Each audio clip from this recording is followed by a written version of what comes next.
대한민국 최초의 고고학 토크쇼 발굴왕, 저는 김상훈입니다. 진행을 둘이 하다 혼자 하려니 어색한데요. 저와 함께 공동 MC를 맡아주셨던 고고학계의 차인표, 강인욱 교수님께서 미국 연수를 떠나셨습니다. 아쉽지만 미국에서 열혈 시청자로 함께 해주실 거라 믿고요. 발굴왕 공동 MC 탐나셨던 분께는 바로 지금이 기회입니다. 연락 주십시오. 이번 시간부터 백제 유물유적 발굴 스토리를 시리즈로 준비했습니다. 함께 해주실 발굴왕을 모시겠는데요. 대전대학교 역사문화학과 이한상 교수님을 모시겠습니다. 이 백제 문화재의 이 특징이라고 하면 우아함, 섬세함, 그리고 이 글로벌함, 이런 것들을 들 수 있지 않을까 싶습니다. 저 세 가지에 대해서 세련미를 하나 더 추가하면 좋겠습니다. 신라나 가야처럼 강렬한 맛은 없습니다만 백제의 예술작품, 미술작품들은 대단히 세련된 느낌을 주고 있다. 그것은 아마도 일찍부터 중국의 선진 문화를 받아들여서 백제의 고유의 문화를 창출하고 그것을 바다건너 일본 열도에 전하기도 하는 등 주변 여러 나라와 활발하게 교류하는 과정에서 백제 문화가 그런 세련미를 띄었다, 그렇게 볼 수 있겠습니다. 백제 유물이나 유적들 보면은 아니 이게 어떻게 이런 데서 다 나와? 뭐 이런 것들이 좀 보여요. 현재는 보물 중에 보물로 꼽히지만 자칫하면 지금까지도 세상 밖으로 못 나왔을 거라고 해도 과언이 아닌 그런 백제 유물 유적 발굴에 흥미진진한 뒷이야기들이 많습니다.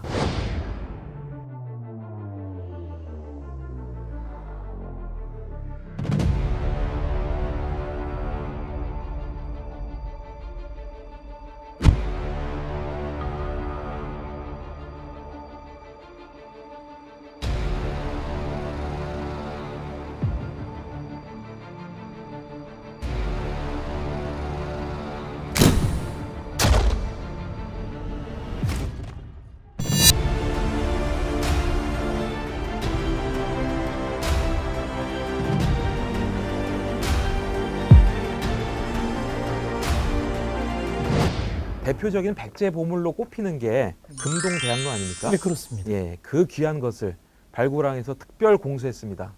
짜잔! 오, 여기 나타났습니다. 이게 국립중앙박물관에서 특별히 저희에게 특별히 대여해준 향로 복제품입니다. 그죠? 근데 실제 그 향로를 보셨잖아요. 그렇습니다. 어떠십니까? 비교하시면 이게 좀 그럴듯합니까? 네, 굉장히 비슷한 것 같습니다. 크기도 네. 물론 같고요. 아마도 정밀한 자연과학적 데이터를 이용해서 새로 복제를 한 것이라서요. 실물과 세부적인 문양 표현도 유사하고 그 실물을 보는 것 같습니다. 이거 그냥 살려고 하면 시중에서 500만 원이라고 그러던데요. 그렇습니다. 아마 최근에는 좀 대량 생산이라고 하면 그렇습니다만 많이 만들고 있기 때문에 가격이 좀 다운된 것이고요. 초창기에는 훨씬 더 비쌌습니다. 복제품도 500만 원이면 이게 실제 원품 그 원본 문화재는 진짜 어마어마한 가격을 측량하기도 힘든, 그죠? 그렇습니다. 대개 국립박물관에서 보험 가액을 산정하고는 있는데요. 반가사유상이라든지 다른 유물을 본다면 최소 보험 가액이 300억 이상이 되지 않을까. 300억이요. 그렇게 생각합니다. 아마 그 정말. 이상이 될 것 같습니다. 대단한 문화재군요. 우리나라에. 국내에 있는 여러 가지 금속工业품 가운데 가장 가치가 있고 가장 빼어난 기술로 만든 금속工业품이다, 이렇게 볼 수 있기 때문에요. 그 정도로 하여튼 백제의 유물 중에 예술성이나 학술적인 의미에서 단연 최고의 작품입니다. 그렇습니다. 근데 이 향로가 자칫하면은 주차장 아래 묻혀서 세상에 못 나올 뻔했다, 그런 얘기가 있네요. 그렇습니다. 이 금동대향로가 발굴된 곳은요, 현재 백제의 마지막 수도였죠. 부여에 가면 당시 백제 왕족들의 묘역이 있어요. 능산리 고분군이라고 하는 곳인데요. 고분군이 지금은 이제 주차장이 조금 넓어졌는데 1990년대만 하더라도 주차장이 협소했어요. 주변에 논이 하나 있었습니다. 저기를 주차장으로 만들면 좋겠다. 그래서 공사를 한 거예요. 그래서 거기에 뭐 유적이 있을 거라고 처음에 생각하지 못했습니다만 발굴하는 과정에 우연하게 그 구덩이에서 유물이 나온 것이죠. 이게 자칫하면은 진짜 관람객 그 주차장 공사에 묻힐 뻔한 그런 것인데, 이 하여튼 수많은 이해관계에 얽혀서 자칫 이제 발견하지 못했을 뻔도 했던 발굴 이후에도 또 이 정치권이 개입을 해서 벌어진 여러 에피소드들이 있어요. 사실 이 백제 금동대학로가 네. 이 크기나 무게가 상당해요. 이게 뭐 이 중국의 어떤 박산 향로들에 비해서도 상당히 크기가 크고 무게가 있는 것들로 이제 정평이 나 있는데요. 이게 가장 이제 눈에 띄는 게 이 향로를 아래에서 이제 떠받치고 있는 이 용트림하는 장식, 이 용 위에 연꽃이 이렇게 피어나고 있습니다. 이제 관련된 이제 기사 쓰면서 이제 발굴했던 신광섭 그 전 국립부여박물관장님 인터뷰를 했었는데요. 이 향로 발견 전에 극적인 아주 드라마틱한 용꿈을 꿨다고 해요. 93년 이제 12월 12일 날 이제 능산리사지 발굴 현장에서 이제 이게 나오는데 그날 아침에 이제 그 부인께서 간밤에 용꿈을 꿨다라고 이제 말씀을 하시니까 그 관장님께서 아이 뭐 이게 나이도 있는데 당신이 늦둥이를 보려나 보고 뭐 이렇게 농담을 하셨다는 거예요. 그런데 이제 그날 어쨌든 이게 이 용트림하는 이 향로가 나왔다는 겁니다. 뭐 이 꿈이 이렇게 또 현실화됐다는 그런 얘기를 하셨어요. 어쨌든 발굴에는 이제 운도 어느 정도 따른다는 얘기도 있고 중요한 발굴 현장에서 이렇게 좀 이 전날 뭐 꿈을 꾸거나 좀 드라마틱한 그런 사례들이 좀 종종 있다면서요? 그렇습니다. 아주 유명한 이야기가 있는데요. 우리나라 고고학 발굴에서 가장 중요하고 또 특별했던 발굴이 1971년도에 발굴된 백제 무령왕릉이었습니다.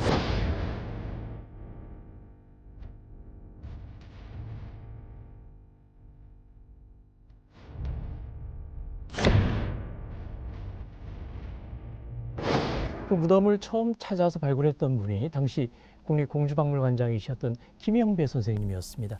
그 선생님께서 전날에 주무시면서 이제 꿈을 꾸셨는데요. 아주 사나운 멧돼지 한 마리가 김 관장님의 가슴을 향해서 이렇게 들이받는 멧돼지가 그런 꿈을 꾸고 굉장히 놀라서 일어나셨다고 해요. 네. 그 다음날 김원용 국립박물관장님하고 같이 왕릉 발굴을 시작하셨는데 삼불 김원용 선생 그렇습니다. 고고학계 대부죠. 그래서 무덤 입구에 폐쇄되어 있던 벽돌을 드러내니까 그 무덤 입구에 짐승 한 마리가 있었어요. 정말 생생하게 멧돼지처럼 생긴 것이었는데요. 무덤을 지키는 진묘수라고 해서 상상의 동물을 만들어서 무덤 입구에 배치해 놓았던 거예요. 근데 그 형태가 전날 김영배 관장님께서 꿈을 꾸셨던 꿈 속의 멧돼지와 굉장히 닮아 있었던 것이죠. 유명한 스토리이고요. 아마 그런 스토리들은 많이 있을 것 같아요. 이게 뭐 출토 과정도 용꿈만큼이나 아주 이제 드라마틱했어요. 마치 이제 하늘이 도운 것처럼 이 향로가 이렇게 등장했다. 뭐 그런 얘기도 있고 한데. 저는 이제 공주박물관에 근무했기 때문에 이제 멀지 않아서 여러 번 가본 적이 있었어요. 백제 왕릉과 백제 도성의 경계인 나성 사이에 바로 논이 있었던 것입니다. 겨울이니까 날이 상당히 추웠고요. 12월이니까 땅에서 이제 물이 솟으면서 일부는 얼기도 하고 아주 열악한 그런 상황이었어요. 발굴하기 힘들었겠어요. 제가 당시 발굴자들에게 듣기로는 아침 일찍 이 유물이 나왔다면 훨씬 좋은 여건에서 발굴을 할 수 있었는데 하필 발굴이 끝날 쯤 돼서 윤곽이 나온 거예요. 만에 하나 오늘 밤에 도둑이라 들어서 누가 도구를이라도 해가면 곤란하지 않습니까? 그래서 결국 불을 밝히고 그날 밤에 야간 작업을 했습니다. 아마도 한 9시가 넘어서 이 유물을 수습해서 부여박물관 학예연구실로 옮겼다고 이야기를 들었습니다. 물웅덩이에 이게 있었던 거거든요. 그러니까 그 겨울에 그 차가운 물 속에 이제 손가락 담궈가면서 스펀지로 물 이렇게 훔쳐가면서 이거를 이제 그 진흙을 이제 개흙 이걸 하나하나씩 다 떼내고 상당히 고충이 컸다고 해요. 제가 발굴 책임자였다면 경찰의 협조를 구해서라도 하룻밤을 지나고 이튿날 아침에 했을 것 같은데 실제 막상 발굴을 할 때는 그런 느낌 그렇게 차분함을 가지기는 어렵죠. 여유가 없죠. 일단 그렇습니다. 막상 나오면. 위에서 파들어갔더니 상당히 깊이까지 내려갔고요. 무덤 이 구덩이 속에는 진흙이 가득 들어 있었죠. 그렇죠. 근데 진흙은 오랫동안 이제 이런 금속 유물뿐만 아니라 유기물도 그대로 보존하고 보존해 줘요. 특히 이 금동으로 만든 대향로 같은 경우에는 더 완벽한 상태로 이 진흙이 이렇게 품고 있는 형태가 되었어요. 그래서 지금 우리가 박물관에서 볼 수 있듯이 유물의 세부적인 디테일한 표현까지도 고스란히 다 살아있는 것이죠. 부식되지 않았습니다. 그렇죠. 개흙에 그러니까 물이 차 있는 개흙 안에 있었기 때문에 오히려 부식을 막을 수 있지 않았을까요? 것입니다. 네. 완벽하게 남아있던 것입니다.